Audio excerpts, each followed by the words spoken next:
Dear students, कैसे हैं आप लोग? From the same book pathfinder from chapter electrostatics I am going to solve this question number 31. For that I am going to read it for you. Two small metal spheres A and B, each of radius r, supported on insulating stands located at a distance a, and that a is greater than r from each other, are connected by a thin conducting wire. A point charge q is placed on the line joining centers of the spheres at distance l is greater than r from the ball a. What are the moduli of charges induced on the sphere? Basically ये आपका एक system है जिसके ऊपर एक positive charge place करने के बाद आपसे इंड्यूस्ड चार्जेस पूछा है कि स्फीयर पर क्या इंड्यूस्ड चार्जेस होंगे. फॉर दैट मैं फिगर ड्रॉ करने जा रहा हूं. उसमें क्या पूछ रहा है आपसे? एक इंड्यूस्ड चार्जेस प्लेस किया गया है distance L apart from the sphere A, और स्फीयर ए कनेक्टेड है स्फीयर बी से. जो डिस्टेंस मेंटेन्ड है इनके बीच में ए, ये स्फीयर ए है, स्फीयर बी, और ये बीच में क्या है? एक कंडक्टिंग वायर है. ठीक है, तो हमने देखा कि जब भी कंडक्टिंग वायर होंगे तो इनिशियली क्या होगा? अगर ये स्फीयर ए और स्फीयर बी कंडक्टिंग वायर से ज्वाइंट होंगे तो क्या होगा? इनका जो पोटेंशियल होगा वो VA और VB के इक्वल होगा. मींस दोनों का पोटेंशियल इक्वल होगा. ये किस कंडीशन में होगा? व्हेन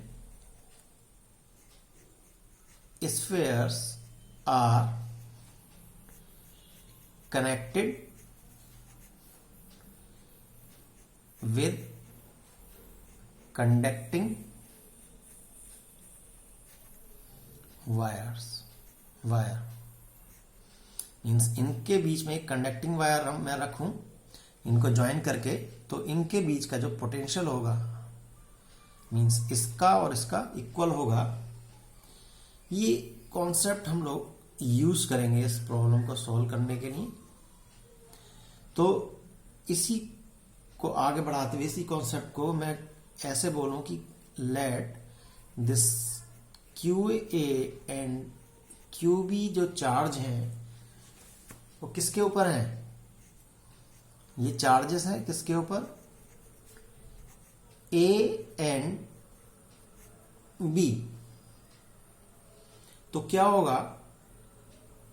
इनका जो सम होगा QA plus QB equals to QA dash means induced charges on A plus Q dash B induced charges on B. ये किसकी वजह से होगा? Conservation of charges. ये कंजर्वेशन ऑफ चार्जेस की वजह से होगा. इनिशियली क्या था? इनिशियली क्या है? QA plus QB equals to 0. क्यों? क्योंकि वो न्यूट्रल है. तो यहां से अगर मैं इंड्यूस्ड चार्जेस को देखूं तो क्या आएगा? QA dash plus Q dash B equals to 0. वो हमें क्या देगा? QA dash equals to minus of QB dash. Means अगर एक के ऊपर पॉजिटिव चार्ज है तो दूसरे के ऊपर नेगेटिव चार्ज आएगा विद द सेम मैग्नीट्यूड. ये कॉन्सेप्ट हम इस प्रॉब्लम को सॉल्व करने के लिए यूज करेंगे. ठीक है, तो मैं क्या कर लूं कि लेट चार्ज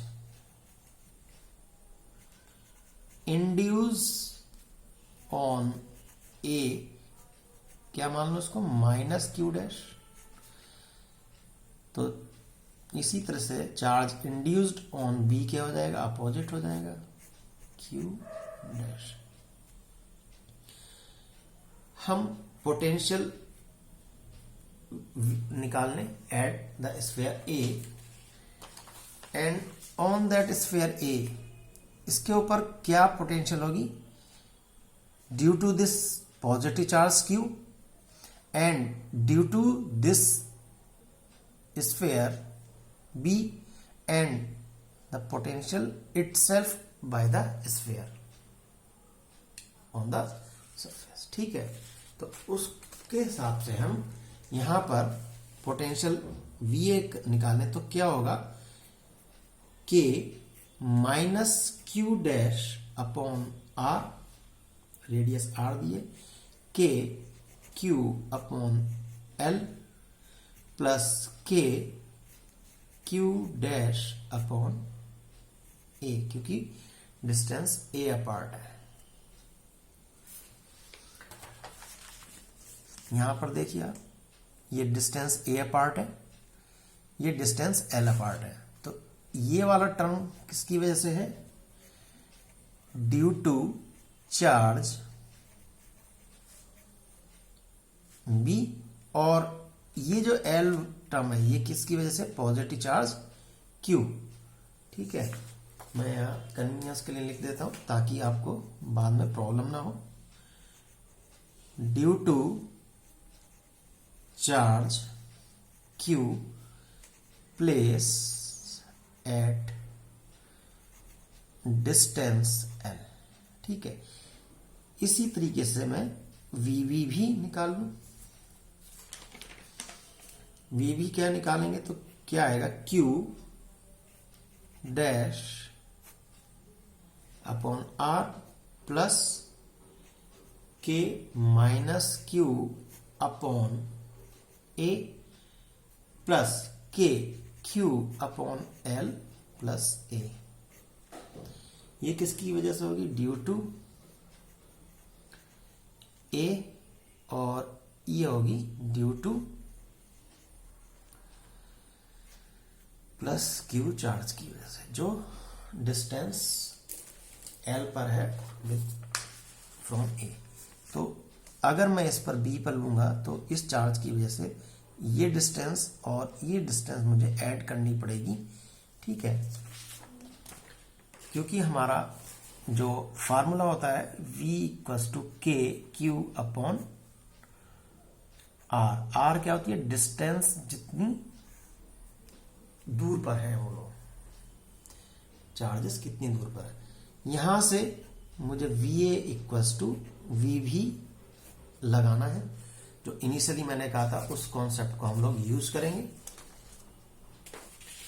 उसको यूज करते हुए हम लिख लेते हैं अपनी equations, K minus Q dash upon R plus K Q upon L plus K Q dash upon A equals to K Q dash upon R plus K minus Q dash upon A plus K Q upon L plus A।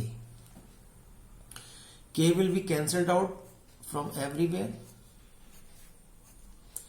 Remaining equation Q upon L plus Q dash upon A minus Q dash upon R। थोड़ा सा arrange करके लिख लिया है, equals to Q dash upon R plus Q upon A plus L minus Q dash upon A। यहां तक समझ में आए।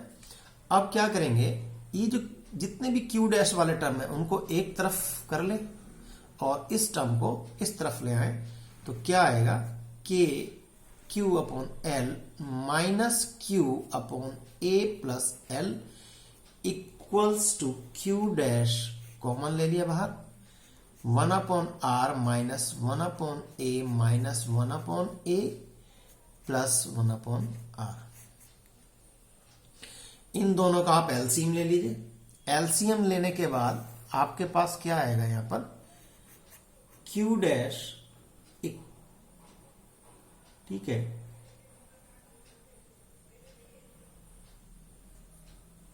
इसको सोल्व पूरा एक स्टेप यहां लिख देता हूं। ये क्या आएगा, A Q upon L into A plus L equals to 2q dash, क्योंकि ये दोनों दो बार है इसलिए 2 बाहर आ गया, 1 upon r minus 1 upon a. इसको पूरे को आप सोल्व करेंगे तो we are interested in q dash induced charge. तो q डैश क्या आएगा यहां से, q by 2 a square into r upon L into l plus a into a minus r. Now a is greater than r, तो ये total term a minus r hence will be equivalent to a। तो यहां से अब q dash क्या आएगा मेरे पास, q upon 2 a square r upon l into l plus a into a, and this a will be cancelled out from here. तो q dash equals to q upon 2 and remaining is a into r in the numerator and denominator l into l plus a, and this is my final answer. This is the induced charge on the sphere due to the positive charge. Thank you.